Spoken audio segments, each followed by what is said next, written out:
Hi friends, welcome to creative hub.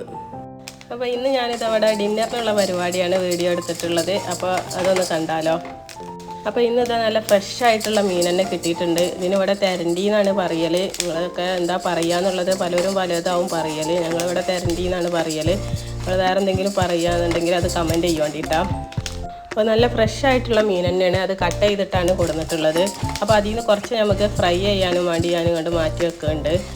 Fry ചെയ്യാനുള്ള മസാല ഞാൻ ഇവിടെ ഉണ്ടാക്കിയെടുത്തിട്ടുള്ളത് മുളക് പൊടി, മഞ്ഞൾപ്പൊടി, ഉപ്പ്, വിനാഗിരി, അതേപോലെ ഇഞ്ചി, വെളുത്തുള്ളി, വലിയ ജീരകം, ഇതൊക്കെ കൂടെ ഒന്ന് മിക്സിൻ്റെ ജാറിലിട്ടിട്ട് അടിച്ചെടുത്തിട്ടുള്ള മസാലയാണ് ഇട്ടാൽ അതിലേക്ക് നമുക്ക് ഫ്രൈ ചെയ്യാൻ ആവശ്യമായ ഫിഷ് അതിലേക്ക് ഇട്ട് കൊടുത്തിട്ട് നല്ലോണം മിക്സ് ചെയ്തിട്ട് ഇവിടെ മാറ്റി വെക്കാണ്. വിനാഗിരിക്ക് പകരം നിങ്ങൾക്ക് പുളി വേണമെങ്കിൽ അത് ചേർത്ത് കൊടുക്കുക, അതല്ലെങ്കിൽ ചെറുനാരകയുടെ നീരാണെങ്കിൽ അത് ചേർത്ത് കൊടുക്കട്ടെ. ഈ ഫ്രൈ ചെയ്യണ മീനിലേക്ക് നേരിയൊരു പുളിപ്പും കൂടെ ഉണ്ടാകുമ്പോൾ നല്ലൊരു ടേസ്റ്റാണല്ലോ. അപ്പോൾ ആ പുളിക്ക് വേണ്ടിയിട്ടാണ് ഇത് ചേർത്ത് കൊടുക്കുന്നത്. അങ്ങനെ എനിക്ക് ആവശ്യമായ ഫിഷൊക്കെ ഇതിലെടുത്തിട്ടിട്ട് ഇത് നല്ലോണം കൈ വെച്ചിട്ട് തന്നെ നല്ല മിക്സ് ചെയ്തെടുക്കുന്നുണ്ട്.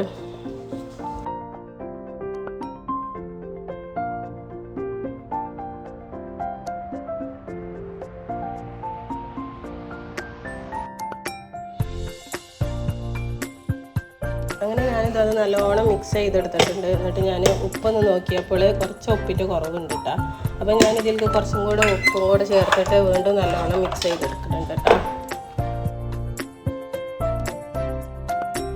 പിന്നൊരു കാര്യം, നോമ്പൊക്കെ കഴിഞ്ഞതിന് ശേഷം പൊതുവെ വീഡിയോ ഇടൽ കുറവാണ്. ഒന്നാമത്തത് സുഖമില്ല, സൗണ്ട് കേട്ടാൽ തന്നെ നിങ്ങൾക്ക് മനസ്സിലാവുന്നുണ്ടാവില്ല. കുറേ ഈ ജലദോഷമൊക്കെ ആയിട്ട് സൗണ്ടൊക്കെ പറ്റിപ്പോയിരുന്നു.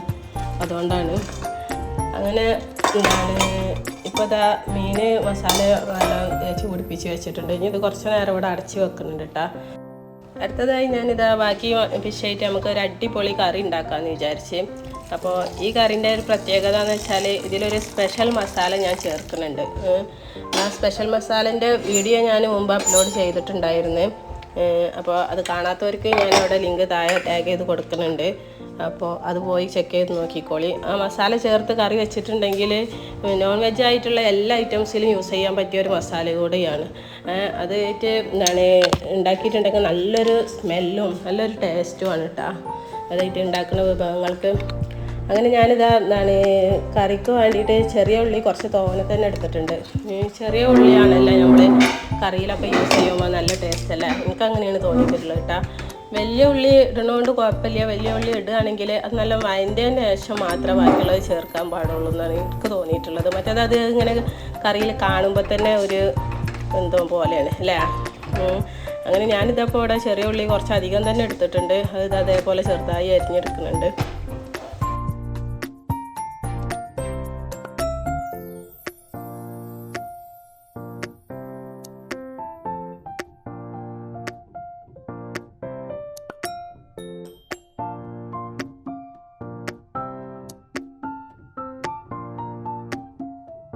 ഇപ്പോൾ ഞാൻ എടുത്ത് വെച്ച ഉള്ളി കംപ്ലീറ്റ് ആയിട്ട് കട്ട് ചെയ്തെടുത്തിട്ടുണ്ട്. ഇനി ഞാൻ ഇതിലേക്ക് 3 തക്കാളി 3-4 പച്ചമുളകും കൂടെ എടുത്തിട്ടുണ്ട്. പച്ചമുളക് ഇതിലേക്ക് ഉള്ളിലേക്ക് തന്നെ കട്ട് ചെയ്തിട്ടുണ്ട് കേട്ടോ.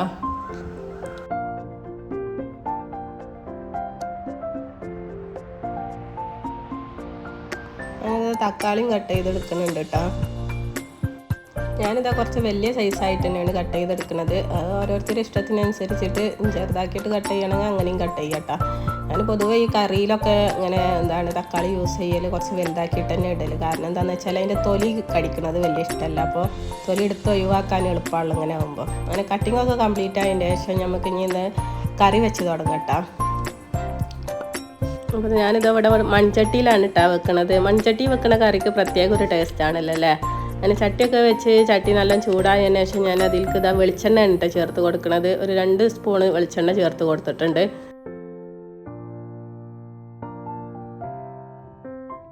എന്നിട്ട് വെളിച്ചെണ്ണ ഒന്ന് ചൂടായി വരുമ്പോൾ അതിലേക്ക് ഞാനൊരു 1/2 സ്പൂണ് ഉലുവ ചേർത്ത് കൊടുക്കുന്നുണ്ട്. പിന്നെ 1/2 സ്പൂണ് പെരുംജീരകം കൂടെ ചേർത്ത് കൊടുക്കുക. അപ്പോൾ ഞാൻ ഇപ്പോൾ പെരുംജീരകം ചേർക്കണില്ല. കാരണം എന്താണെന്ന് വെച്ചാൽ സ്പെഷ്യൽ മസാല ചേർക്കുന്നുണ്ടല്ലോ, അതിൽ പെരുംജീരകം ഉണ്ട് കേട്ടോ. പിന്നെ ഞാൻ കുറച്ചധികം തന്നെ വെളുത്തുള്ളി ചേർത്ത് കൊടുക്കുന്നുണ്ട്. പിന്നെ നേരത്തെ കട്ട് ചെയ്ത് വെച്ച ചെറിയ ഉള്ളിയും പച്ചമുളകും കൂടെ ഇട്ട് കൊടുക്കുന്നുണ്ട്. നമ്മളിങ്ങനെ ചെയ്തെടുക്കുമ്പോൾ നമുക്ക് കറി പിന്നീട് തൂമിച്ചെടുക്കേണ്ട ആവശ്യമില്ല കേട്ടോ. ഇത് ആദ്യം തന്നെ വഴറ്റിയെടുത്തിട്ട് ഉണ്ടാക്കുന്ന കറി ആയതുകൊണ്ട് ലാസ്റ്റ് നമുക്ക് തൂമിച്ചെടുക്കേണ്ട ആവശ്യമില്ല. അങ്ങനെ ഞാൻ ചെറിയ ഉള്ളിയും പച്ചമുളകും വെളുത്തുള്ളിയും ഒലിവയും ഒക്കെ ചേർത്ത് പിന്നെ ഇതാ കുറച്ചധികം കറിവേപ്പിലയും കൂടെ ഇട്ട് കൊടുക്കുന്നുണ്ട് കേട്ടോ. ഇനി ഇത് നല്ലോണം വഴറ്റിയെടുക്കാം. പിന്നെ പെട്ടെന്ന് തന്നെ വഴറ്റി വരാൻ വേണ്ടിയിട്ട് ഈ ടൈമിൽ തന്നെ നമുക്ക് കറിക്ക് ആവശ്യമായ ഉപ്പും കൂടി ചേർത്ത് കൊടുക്കാം കേട്ടോ. എന്നിട്ട് നമുക്ക് വീണ്ടും ഇത് നല്ലോണം വഴറ്റിയെടുക്കാം. അങ്ങനെ ഉള്ളി അവിടെ ഇരുന്ന് റെഡി ആവട്ടെ. പിന്നെ ഇതാ ഇതിലേക്ക് ഞാൻ അപ്പാണ് ഇട്ട് ഉണ്ടാക്കുന്നത്. ഈ മീൻ കറിക്ക് ചോറും അതേപോലെ ദോശ, ചപ്പാത്തി, പൊറോട്ട ഇതിൽക്കും ഈ മീൻ കറി നല്ല ടേസ്റ്റാണ് കേട്ടോ.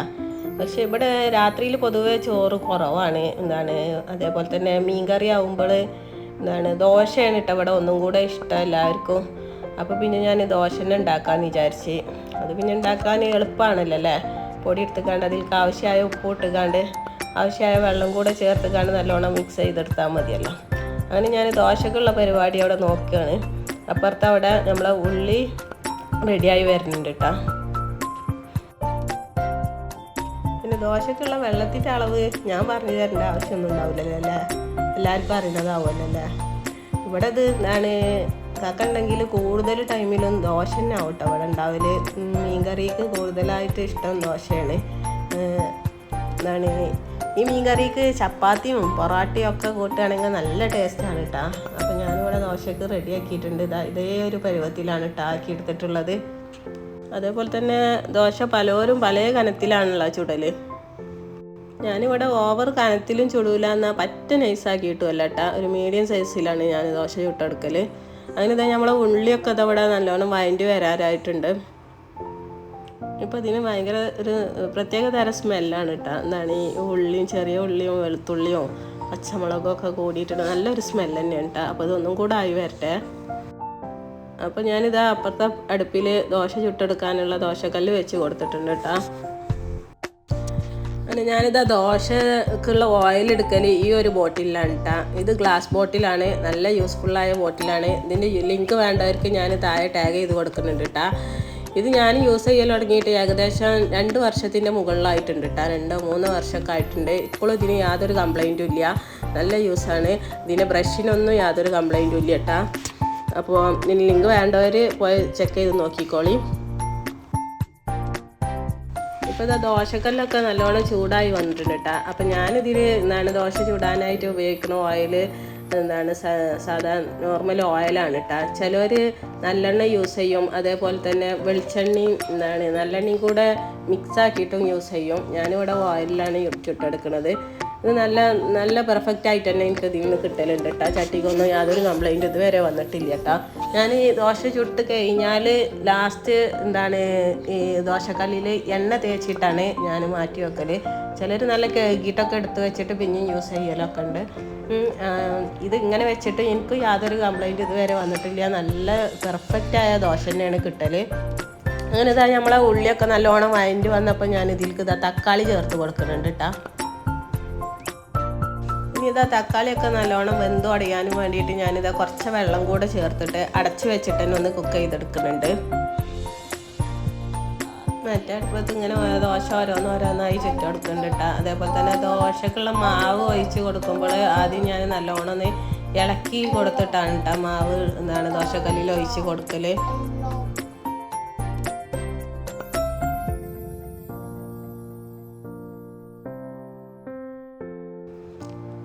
അപ്പോൾ ഇത് കണ്ടില്ല നിങ്ങൾ, ഇത്ര ഒരു കനത്തിലാണ് കേട്ടോ ഞാൻ ദോശ ചുട്ടെടുക്കൽ. എന്നാൽ ഓവർ കനം ഉണ്ടാവില്ല, എന്നാൽ പറ്റ നൈസായിട്ടല്ലേ കേട്ടോ. ഇങ്ങനെയാണ് ഇവിടെ എല്ലാവർക്കും ഇഷ്ടം. പിന്നെ അതേപോലെ തന്നെ ഈ ഓയിൽ യൂസ് ചെയ്തിക്കണ വെച്ചിട്ട് ദോശക്ക് യാതൊരു കേടുമില്ലല്ലോ. കണ്ടില്ല, നല്ല പെർഫെക്റ്റ് ആയിട്ട് തന്നെ ദോശ കിട്ടണമുണ്ട് കേട്ടോ.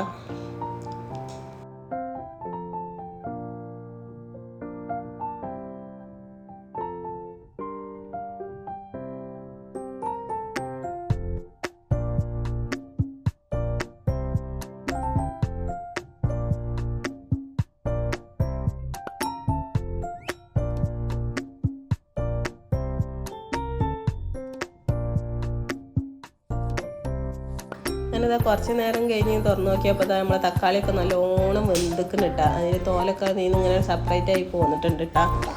അപ്പോൾ ഇതാ ഞാൻ വലുതായി കട്ട് ചെയ്തതുകൊണ്ട് ഈ തക്കാളീൻ്റെ തോലൊക്കെ റിമൂവ് ചെയ്യാൻ എളുപ്പമാണ് കേട്ടോ. ഇങ്ങനെ ഉണ്ടാക്കി നോക്കാത്തവർ ഉണ്ടാക്കി നോക്കിയിട്ടാ. തക്കാളീൻ്റെ തോല് ഇഷ്ടമില്ലാത്തവർക്കൊക്കെ ഇതൊരു നല്ല മെത്തേഡാണ് കേട്ടോ. തക്കാളിയൊക്കെ നല്ല വെന്ത് വന്നിക്കണം. അപ്പോൾ ഇതാ ഈ ദോശ എന്താണ് റെഡി ആയപ്പോൾ അതും കൂടെ ഞാൻ മാറ്റിയിട്ട് അടുത്ത ദോശ വാർന്നതിന് ശേഷമാണ് കേട്ടോ ഞാൻ കറീൻ്റെ ബാക്കി പരിപാടിക്ക് നോക്കിയിട്ടുള്ളത്.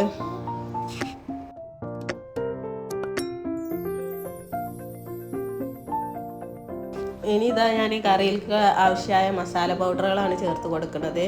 ആദ്യം ഞാനൊരു 1/4 ടീസ്പൂണ് മഞ്ഞൾപ്പൊടി ചേർത്ത് കൊടുക്കുന്നുണ്ട്. പിന്നെ ഞാൻ എരിവിന് ആവശ്യമായ മുളക് പൊടിയാണ് ചേർത്ത് കൊടുക്കുന്നത്. അപ്പോൾ കാശ്മീരി മുളക് പൊടി ആയതുകൊണ്ട് തന്നെ ഞാൻ കുറച്ചധികം ചേർത്ത് കൊടുക്കുന്നുണ്ട്. ഒരു 2 സ്പൂണ് നിറയെ ചേർത്ത് കൊടുത്തിട്ടുണ്ട് കേട്ടോ. ഇനിയാണ് അടുത്തതായി ഞാൻ ചേർത്ത് കൊടുക്കുന്നതാണ് ഈ മസാല. ഇതാണ് ഞാൻ നേരത്തെ പറഞ്ഞ സ്പെഷ്യൽ മസാല. ഈ സ്പെഷ്യൽ മസാലേൻ്റെ വീഡിയോ ഞാൻ മുമ്പ് അപ്ലോഡ് ചെയ്തിട്ടുണ്ട്. ഒരുപാട് പേര് കണ്ടിട്ടും ഉള്ള ഒരു വീഡിയോ കൂടിയാണ്. ഈ മസാല ചേർത്തിട്ടുണ്ടെങ്കിൽ കറിക്ക് പ്രത്യേക തരം ഒരു സ്മെല്ലും അതേപോലെ പ്രത്യേക തരം ഒരു ടേസ്റ്റും ഒക്കെയാണ് കേട്ടോ. ഈ നോൺ വെജ് ആയിട്ടുള്ള എല്ലാ ഐറ്റംസിലും നമുക്ക് യൂസ് ചെയ്യാൻ പറ്റിയ ഒരു മസാലയാണ്. അപ്പോൾ ഇതിൻ്റെ ലിങ്ക് വേണ്ടവർ ടാഗ് ചെയ്ത് എടുത്തിട്ടുണ്ട് കേട്ടോ. പോയി ചെക്ക് ചെയ്ത് നോക്കിക്കോളി.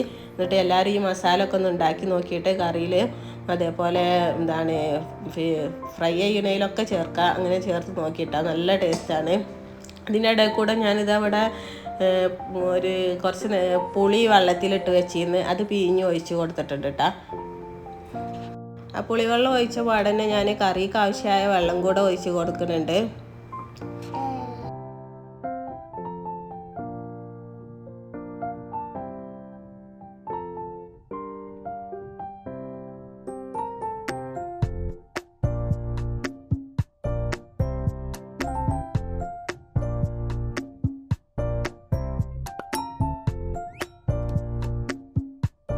അങ്ങനത്തെ കുറച്ച് നേരം കഴിഞ്ഞപ്പോൾ നമ്മൾ കറിയൊക്കെ നല്ലോണം വെട്ടി തിളച്ച് വന്നിട്ടുണ്ട് കേട്ടോ.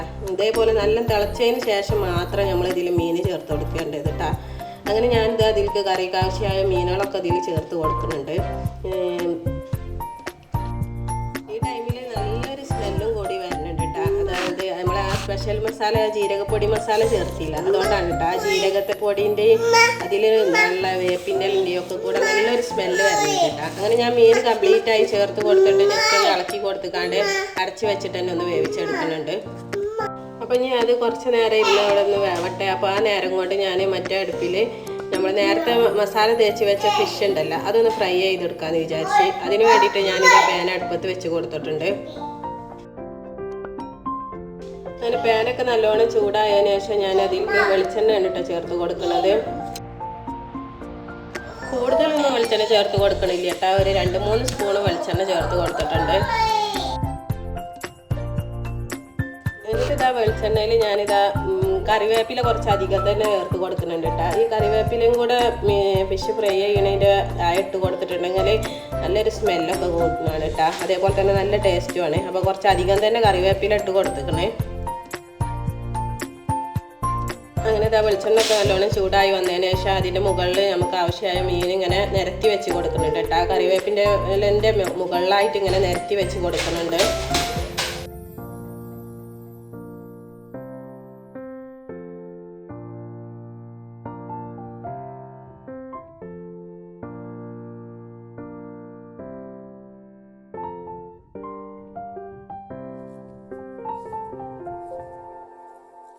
ഇനി ഇത് കുറച്ച് നേരം ഇരുന്ന് ഫ്രൈ ആയി വരട്ടെ. കുറച്ച് നേരം കഴിഞ്ഞ് വന്നിട്ട് ഞാൻ കറിയൊക്കെ ഒന്ന് തുറന്ന് നോക്കിയപ്പോൾ ആ കറിയൊക്കെ നല്ല വെട്ടി തിളക്കുന്നുണ്ട്. അങ്ങനെ ഫിഷ് ഒന്ന് എടുത്തുകാണ്ട് ഞാൻ നോക്കി വന്നിക്കണം. നോക്കിയപ്പോൾ ഫിഷൊക്കെ പാകത്തെ വേവായിട്ടുണ്ട് കേട്ടോ. അതാ കണ്ടില്ല, ഇങ്ങനെ നുള്ളുമ്പോൾ തീമന്ന് ഇങ്ങനെ പോരുന്നുണ്ട് കേട്ടോ. അപ്പോൾ ഇത്രയും ആയാൽ മതി കേട്ടോ. അല്ലാതെ വെന്ത് ഉടഞ്ഞ് അങ്ങനത്തെ ഒരു അവസ്ഥയിലാവരുത് കേട്ടോ. ഇങ്ങനെ ഫിഷ് ഇങ്ങനെ വേറിട്ട് കാണുവാണ്, എന്നാൽ വേവും വേണം. ഇങ്ങനത്തെ ഒരു രൂപത്തിലാണ് വേണ്ടത്.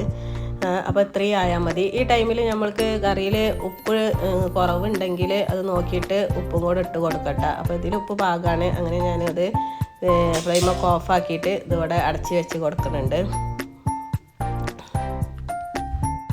ഇപ്പോൾ ഇതാ ഫ്രൈ ആക്കാൻ വെച്ച ഫിഷ് ഒരു വിധമായിട്ടുണ്ട് കേട്ടോ. അപ്പോൾ നമുക്കിതൊന്ന് മറിച്ചിട്ട് കൊടുക്കാം. ഞാനിതൊന്ന് മറിച്ചിട്ട് കൊടുക്കുന്നുണ്ട്. ഞങ്ങളിവിടെ ഫിഷ് ഫ്രൈ ചെയ്യുമ്പോൾ പൊതുവെ കുറച്ച് മൂപ്പിച്ചിക്കാണ്ടാണ് കേട്ടോ ഫ്രൈ ചെയ്യൽ. അങ്ങനെയാണ് ഇവിടെ എല്ലാവർക്കും ഇഷ്ടം. പക്ഷേ ഈ ഫിഷ് അങ്ങനെ മൂപ്പിച്ചെടുക്കാൻ പറ്റിയ ഫിഷല്ല കേട്ടോ. അങ്ങനെ ഞാനിത് കുറച്ച് നേരം ഇട്ടിട്ട് വേവിച്ചെടുക്കുന്നുണ്ട്. അല്ലാതെ ഇത് മൂത്ത് വരൂല കേട്ടോ. ഇത് അങ്ങനത്തെ ഒരു ടൈപ്പ് ഫിഷാണ്, നിങ്ങൾക്കൊക്കെ അറിയാമല്ലോ. അങ്ങനെ ഞാനിത് 2 ഭാഗവും തിരിച്ചു മറിച്ചിട്ടിട്ട് ഒരു വിധം കണ്ട് ആക്കിയെടുത്തിട്ടുണ്ട് കേട്ടോ. പിന്നെ ഈ സ്പെഷ്യൽ മസാല ചേർത്ത കറി നല്ല ടേസ്റ്റാണ് കേട്ടോ. ഞാൻ വെറുതെ പറയില്ല കേട്ടോ. ഇതേപോലെ ഇത് മസാല ഉണ്ടാക്കിയിട്ട് നമ്മൾ കറിയിലൊന്ന് ചേർത്ത് നോക്കി, നല്ല ടേസ്റ്റാണ്. ഈ മീൻ കറി ഇതാ പൊറാട്ടേൻ്റെ കൂടെയൊക്കെ നല്ല കോമ്പിനേഷനാവും കേട്ടോ. പൊറാട്ട, ചപ്പാത്തി, ചോറിൻ്റെ കൂടെ ഒക്കെ നല്ല കോമ്പിനേഷനാവും. ഞാനിപ്പോൾ ഇവിടെ ദോശയാണ് ഉണ്ടാക്കിയെന്ന് പറഞ്ഞല്ലോ. ഇവിടെ കൂടുതൽ ദോശക്കാണ് ഫാൻസ് കൂടുതൽ. അപ്പോൾ പിന്നെ ദോശ ഉണ്ടാക്കി.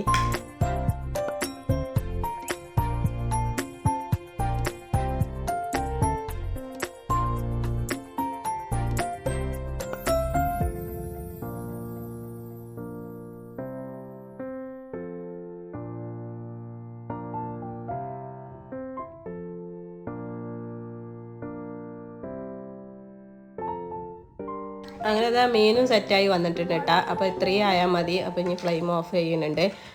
ഇപ്പോൾ ഇതാ ഇന്നത്തെ ഡിന്നറിനുള്ള പരിപാടികളൊക്കെ ഇവിടെ സെറ്റായിട്ടുണ്ട് കേട്ടോ. ഇതൊക്കെയായിരുന്നു ഇന്നത്തെ ഡിന്നറിൻ്റെ വിശേഷങ്ങൾ. അങ്ങനെ ഇതാ ഞങ്ങൾ ഇന്നത്തെ ഡിന്നർ കഴിക്കുകയാണ് കേട്ടോ. പിന്നെ ഇതേപോലെ മീൻ കറിയൊക്കെ ഉണ്ടാക്കിയിട്ടുണ്ടെങ്കിൽ എന്താണ് ഇന്ന് ഉണ്ടാക്കിയിട്ടുണ്ടെങ്കിൽ നാളൊക്കെ കാണുള്ള ടേസ്റ്റ് കൂടുതൽ അല്ലേ? അങ്ങനെയല്ല ഉണ്ടാവല്. പ്രത്യേകിച്ച് ഈ ചട്ടിയിലൊക്കെ മീൻ കറി ഉണ്ടാക്കിയിട്ട് അത് എന്താണ് നാളെ അതിൽ ചോറിട്ട് കഴിക്കുമ്പോൾ നല്ലൊരു ടേസ്റ്റ് ആവുമല്ലോ അല്ലേ? ആ ചട്ടിയിൽ തന്നെ ചോറൊക്കെ കുഴച്ചിട്ട് നല്ല ടേസ്റ്റ് ആയിരിക്കും. നിങ്ങളങ്ങനെ കഴിക്കലുണ്ടോ? അങ്ങനെ കഴിക്കലുണ്ടെങ്കിൽ ഒന്ന് കമൻറ്റ് ചെയ്യാൻ വേണ്ടിയിട്ടാണ്. അങ്ങനെ ഇന്നത്തെ ഡിന്നറൊക്കെ ഇവിടെ സെറ്റായിട്ടുണ്ട്. അപ്പോൾ ഇന്നത്തെ വീഡിയോ ഇത്രേ ഉള്ളൂ.